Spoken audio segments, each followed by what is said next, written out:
Ele não é novo, por incrível que pareça, ele não é novo, ele é da década de 90 e ele é como a maioria do que a gente encontra hoje em liderança, aí você conhece bastante, aí até muito mais do que eu, ele veio do mundo militar, né? Ele veio dos anos 90, na Guerra do Golfo, para explicar o que era aquele ambiente totalmente louco ali que o exército americano estava vivendo, né? Então eles fizeram Uhum. um acrônimo aonde é um ambiente volátil, incerto, né? É, o C agora, vamos lá, Complexo. volátil, isso é complexo e ambíguo. Obrigado, mestre. Eu É estudei, eu isso fiz a aí. lição de casa. Opa, é isso aí. É porque tá vindo a sigla toda em inglês aqui, eu tô Sim, sim. complexo e ambíguo. Em Ok, aí português, na verdade, é VICA, né? A gente fala em português o VICA, é que é vulnerável, incerto, incerto, complexo e ambíguo, né? aí é o uncertainty, aí ficou, né, do VUCA ali. E ele significa o quê? Né? Na verdade, mais do que o acrônimo ali, isso aí é só para a gente entender um pouquinho da história e de onde ele vem, mas ele significa muito mais do que isso. Ele significa a mudança do mundo complicado para o mundo complexo. O que quer dizer isso? O mundo complicado, Flávio, era aquele que você conseguia prever linearmente o seu crescimento, o seu futuro, a sua carreira, né? Você conseguia dar uma direção, olha, eu vou fazer X passos e daqui a 5 anos eu vou estar com X tamanho, né? Aham. E isso nós fomos, e aí eu me coloco, e a gente tem mais ou menos a mesma faixa de idade aí, os líderes que estão hoje sentados nas cadeiras, a grande maioria deles, foi a vida toda treinada para isso, né? Onde a gente vinha com, não que eles estejam errados, tá? Não vou falar que nenhum desses que eu vou Sim, citar sim. agora está errado. Pelo contrário, eles são ainda aplicáveis e a gente usa até hoje muito fortemente, só estamos fazendo uma releitura. Mas nós fomos criados para tratar com poucas variáveis, né? Onde você girava um PDCA, um Lean Six Sigma, né? Para quem é da galera aí do Greenbelt aí, e enfim, e isso a gente conseguia achar as fórmulas, né? De como sanar aqueles problemas, implantar os projetos e seguir adiante. Hoje nós temos um mundo complexo, né? O que é esse mundo complexo? É um mundo de incerteza, é um mundo globalizado e um mundo exponencial, principalmente isso. Essa é a palavra que eu considero a mais importante, é o exponencial. E aí vou dar um exemplo do que a gente está fazendo hoje aqui e os grandes conglomerados aí de entretenimento, as televisões, né? Olha o baque que as televisões tiveram. Por quê? Porque agora todo mundo é produtor de conteúdo. Cara, todo mundo entre aspas, né? Nós aqui, ó. Ó nós. Ó Democratizou nós. Aham. sem precisar de plim-plim de ninguém, ó. Então aqui, e aí a gente transmite, e aí com isso a gente conseguiu personalizar muito mais os serviços, né? E a gente atende cada um no seu nicho. E isso deu uma capacidade de alavancagem em pequenas empresas absurda, né? E com grandes players entrando no mercado a cada momento, as startups bombando e cada um trazendo um modelo diferente. Esse mundo, isso no mundo todo, imagina a nível global, a gente tem o quê? Total ambiente de incerteza, total ambiente de complexidade, né? E o mais importante, a ambiguidade, que quer dizer o quê? Não existe mais certo. Você tem que procurar o seu certo, o seu caminho certo de trilhar e de fazer isso crescer.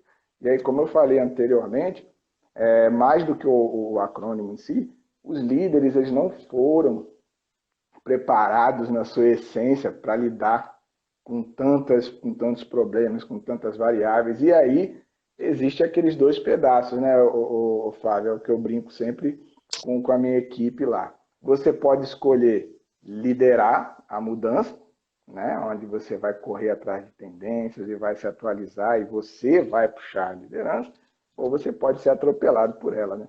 Aí você escolhe qual é o lado que você quer ficar, enquanto líder, enquanto empresa, enfim, o VUCA ele veio para isso. E a última, né, que aí as pessoas se referem muito como cisne negro, né, que era uma coisa que era totalmente inesperada, mas eu particularmente não concordo muito porque ela era sim programada, mas naquela matriz de risco que a gente conhece, né, ela estava com alto impacto, mas uma probabilidade muito pequenininha de acontecer, que foi o Covid-19. Todos os especialistas preveem a possibilidade de uma pandemia muito grande, a possibilidade de uma guerra mundial, enfim. Mas eles colocam sempre com um percentual bem pequenininho, que dessa vez acabou culminando aí realmente, amigo, acabou. Aí é mundo VUCA de vez e a gente agora, outra brincadeira que eu falo, mas é uma brincadeira séria, a gente não consegue prever, aliás, longo prazo é 15 dias agora. Você prevê assim, eu vou fazer para longo prazo, é previsão de trabalho para 15 dias. E aí que entra as metodologias ágeis, que essas empresas menores, que já nasceram no ambiente digital, já nasceram nesse mundo VUCA exponencial, que elas estão aí nadando de braçada, né? Uma boa parte delas. Cara, eu tô aqui, Janderson, eu tô te ouvindo e eu tô viajando nas ideias, cara, viajando, porque assim, porra, isso é muito profundo, Janderson. Olha só, você tá me dizendo o seguinte, a gente tinha um modelo de mundo aonde você tinha uma linearidade, uma previsibilidade. Então, eu preciso chegar em um determinado lugar, eu traço um objetivo, eu traço um plano com algumas variáveis controláveis, e baseado nesse plano, eu sei que daqui X tempo eu vou chegar nesse objetivo. Então, esse era o modelo que nós vivíamos. Quando você entra num ambiente de incerteza, você sai do ambiente linear. E aí a mudança ela passa a ser exponencial. E você perde o controle. Sim. Cara, mas como é que a gente faz? Nós que fomos criados para lidar com desafios em ambientes de controle, como que a gente vai lidar agora com ambientes onde nós não temos mais controle? E com um detalhe, Janderson, eu tenho que liderar uma equipe, muitas vezes, que tem 20 anos a menos do que eu, e já nasceu no ambiente pós-guerra do Golfo, e já nasceu no ambiente VUCA, porque o ambiente VUCA não se estabelece de uma hora para outra. Não. As coisas acontecem. Então, você tem aí uma crise realmente de liderança baseada em modelo mental das pessoas. Eu estou falando besteira ou não? Não, não tá não. E é exatamente isso aí que é interessante a gente pontuar agora, né? Como é que a gente faz para se adaptar? Nós temos que desenvolver novas competências. Não é impossível fazer isso. Não é porque o cara é nascido digital que ele tem que arrebentar no mundo digital. Não. Tem muita gente nascida digital que é excluído digital, diga-se de passagem, não conhece bem o... Isso depende da pessoa querer. E aí tem duas competências aí, né, que foram elencadas entre as 10 competências novas e essenciais do mundo VUCA, que eu acho essencial, que é o reskilling. Né? O reskilling ele é o quê? É você buscar novas competências, competências que você não tem e que você tem que desenvolver. Exemplo, eu não preciso ser um programador hoje, mas eu tenho que entender de lógica de programação. Eu não preciso estar na frente de um programa de inteligência artificial, mas eu tenho que entender para que ela serve. E eu não preciso, por exemplo, ser mestre em robótica, né? Ou analytics, não preciso ser um cientista de dados, mas eu tenho que saber interpretar o que os dados vão falar para mim. Eu tenho que saber pedir ao cientista de dados o que eles precisam cruzar. Tudo isso é essa camada de reskilling. Eu tenho que entender o que está acontecendo e buscar o que é novo. E aí eu tenho a outra competência que é o upskilling, que aí é melhorar aquilo que eu já faço de bom. Que aí são as competências soft skills, que aí você fala tão bem aí em todas as suas lives aí. Eu acho que é uma coisa que os líderes já tinham e que vão melhorar daqui para frente e tem que buscar aquilo que ele não tem, cara. É completar as lacunas. Mas olha que louco isso, Janderson. E acho que isso, para você que é um cara de educação corporativa, é um desafio enorme. Porque, por exemplo, a gente vive hoje uma complexidade de competências muito maior do que nós tínhamos há 10 anos atrás.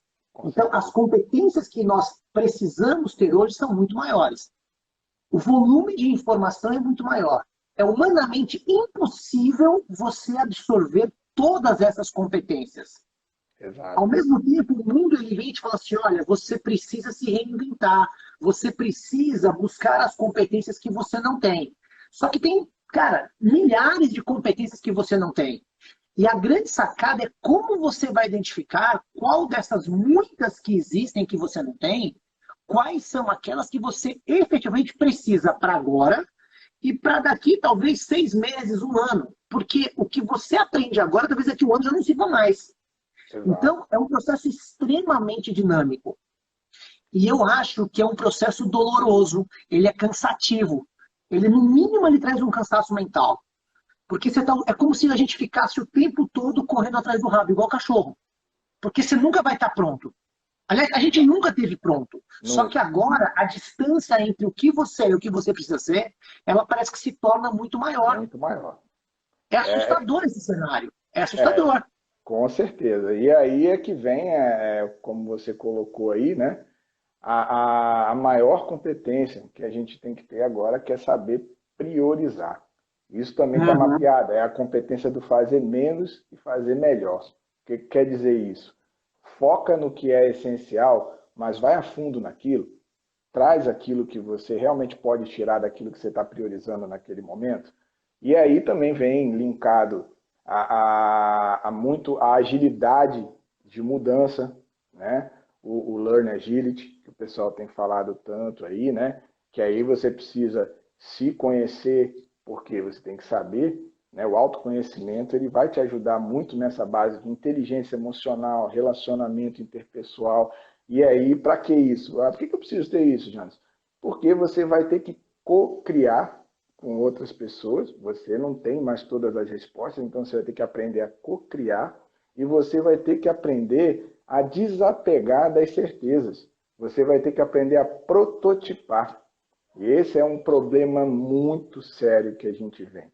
Primeiro, o desapego, né? A gente tem que ter aquele desapego do nosso cargo, do nosso liderado. Por quê? Porque tanto eu quanto ele vai ter que estar co-criando em novas estruturas ágeis, que o pessoal chama de squads, né? São os novos grupos multidisciplinares. Isso também não é novidade para ninguém. Quanto mais diversidade num grupo, melhor é o resultado dele, né?